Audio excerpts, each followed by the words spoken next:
தமிழ் நண்பர்கள் அனைவருக்கும் வணக்கம். அக்னிச்சிறகு சேனல் சார்பாக இந்த வீடியோவுக்கு உங்களை அன்புடன் வரவேற்பது நான் உங்கள் கௌசி. கேட்டி மேலும் சீரியலுடைய இன்றைக்கி எபிசோடுக்கான ரிவ்யூ என்ன அப்படின்றத பார்க்கலாம்.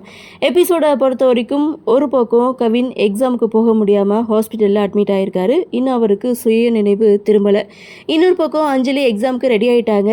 அப்போது சாமி கும்பிட்றாங்க. கரெக்டாக அந்த சமயம் மகேஷுடைய என்ட்ரி. அஞ்சலி பார்த்திங்கன்னா நான் கோல்டு மெடல் வாங்கணும் அப்படின்னு சொல்லி கடவுளை வேண்டுறாங்க. அஞ்சலி என்ன வேண்டிக்கிறாளோ அதை நிறைவேற்றி கொடுன்னு மகேஷ் ஒரு பக்கம் கடவுளை வேண்ட, அப்போ தான் மகேஷ் வந்ததை அஞ்சலி பார்க்குறாங்க. எப்போ வந்தீங்கன்னு சொல்லி கேட்கும்போது, நீ கடவுள்கிட்ட வேண்டும் போதே நான் வந்துட்டேன், சரி கடவுள்கிட்ட அப்படி என்ன நீ கேட்டேன்னு சொல்லி மகேஷ் அஞ்சலி கிட்டே கேட்க, இது மாதிரி நான் நல்லா எக்ஸாம் எழுதணும்னு வேண்டிக்கிட்டேன் அப்படின்னு சொல்ல, அதே தான் நான் கடவுள்கிட்ட சொன்னேன் அப்படின்ற மாதிரி இவங்களுடைய கன்வர்சேஷனை முடிக்கிறாங்க. இன்னொரு பக்கம் பேங்க் மேனேஜர் தீபாவுக்கு கால் பண்ணி லோன் கிடச்சிருச்சு அப்படின்ற விஷயத்த சொல்கிறாங்க. இதனால தீபா ரொம்ப சந்தோஷப்படுறாங்க. இந்த சந்தோஷமான விஷயத்த உடனே கேசவன்கிட்ட சொன்னதும் கேசவன் ரொம்பவே சந்தோஷப்படுறாரு. இதை தன்னுடைய அண்ணிக்கிட்டையும் அம்மா கிட்டையும் சொல்லி ஆசீர்வாதம் வாங்கிக்கிறாங்க. ஏன்னா இந்த வீட்டில் வேலை வெட்டிக்கு போகாமல் வீட்டிலே இருக்கிற அப்படின்னு சொல்லி திட்டினவங்க மத்தியில் நீங்கள் 2 பேரும் தான் எனக்காக சப்போர்ட் பண்ணியிருக்கீங்க அப்படின்னு சொல்லி இந்த விஷயத்த சொல்லிட்டு அம்மா காலில் விழுந்து ஆசீர்வாதம் வாங்கிக்கிறாங்க. அப்போ தான் கவிதாவுக்கு ஒரு விஷயம் ஞாபகம் வருது. ஸோ அதே பேங்க்கில் தானே நம்ம வீட்டுக்காரரும் லோன் கேட்டார், அது என்னாச்சுன்னு தெரியலன்னு அவங்களுடைய மைண்ட் வாய்ஸ் ஒரு பக்கம் ஓடுது.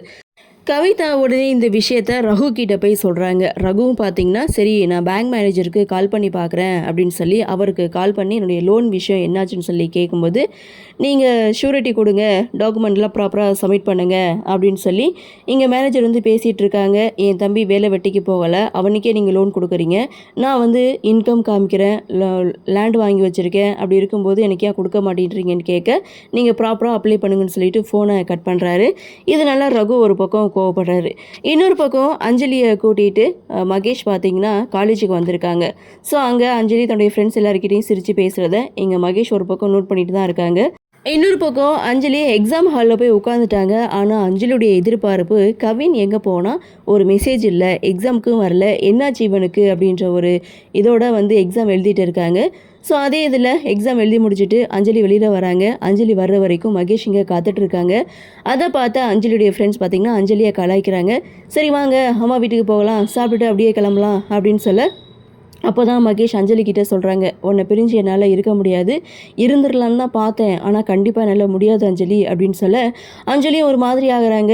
எக்ஸாம்லாம் முடியட்டும், அதுக்கப்புறம் ஒரு வாரம் என்ன 10 நாள் உங்கள் அம்மா வீட்டில் போய் தங்கிட்டு வரலாம் அப்படின்னு மகேஷ் சொன்னதும் சரின்னு சொல்லிட்டு அஞ்சலி தன்னுடைய அம்மாவுக்கு கால் பண்ணி இன்றைக்கி என்னால் வர முடியாது, அவரை விட்டுட்டு என்னால் இருக்க முடியாதுமான்னு அஞ்சலி சொல்ல, சந்தோஷம்தான் அப்படின்னு சொல்லி ஃபோனை கட் பண்ணுறாங்க. ஸோ இந்த பக்கம் பார்த்திங்கன்னா மகேஷ் அஞ்சலி வாயாலேயே பார்த்திங்கன்னா நான் போகலைன்னு சொல்ல வச்சுட்டாரு.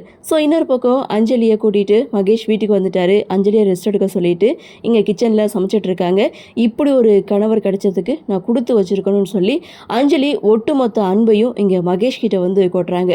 ஸோ இன்னொரு பக்கம் பார்த்தீங்கன்னா அஞ்சலிக்கு கவினோட ஞாபகம் வந்துடுச்சு. ஸோ அதே சமயம் வாய்ஸ் நோட்டு பார்க்குறால, சரி இதை நீ பார்ப்பாள் அப்படின்னு சொல்லிட்டு கவினுடைய ஃபோனுக்கு ஒரு வாய்ஸ் நோட்டை சென்ட் பண்ணுறாங்க.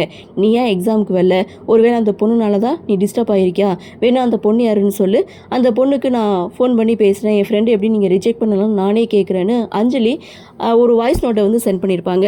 அஞ்சலி அப்படி அனுப்பின வாய்ஸ் நோட்டை கவினுடைய அம்மா கேட்குறாங்க. அப்போ தான் அவங்களுக்கே புரியுது தன்னுடைய பையன் அந்த பொண்ணுக்கிட்ட காதலே சொல்லலை, அந்த பொண்ணு நல்ல ஒரு ஃப்ரெண்டாக தான் கவினை நினச்சிட்ருக்காங்க அப்படின்றது அவங்களுக்கு அப்போ தான் புரியுது. இருந்தாலும் கவின் பார்த்திங்கன்னா என்ன சுயநினைவு திரும்பாமல் மயக்கத்திலே தான் இருக்காங்க.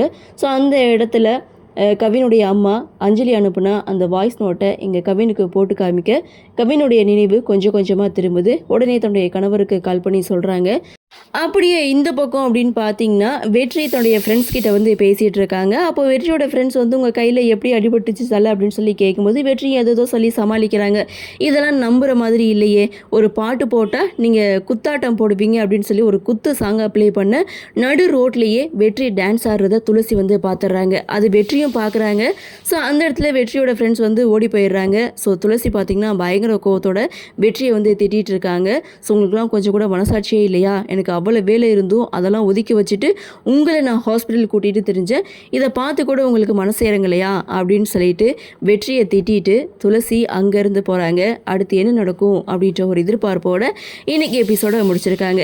சரி, என்ன நடக்குது, என்ன மாதிரியான சுவாரஸ்யத்தோடு கதைக்கள நகர்வை கொண்டு வராங்க அப்படின்றத நாமளும் பொறுத்திருந்து பார்க்கலாம். இன்றைய பகுதி பற்றின உங்களுடைய கருத்தை வழக்கம் போல் கமெண்ட் செக்ஷனில் பதிவு பண்ணுங்கள். இந்த வீடியோ உங்களுக்கு பிடிச்சிருந்தா லைக் பண்ணுங்கள், ஷேர் பண்ணுங்கள், மறக்காமல் நம்ம சேனலை சப்ஸ்கிரைப் பண்ணிக்கிறீங்கன்னு சொல்லி இந்த வீடியோவிலிருந்து விடைபெறுகிறேன். நன்றி, வணக்கம்.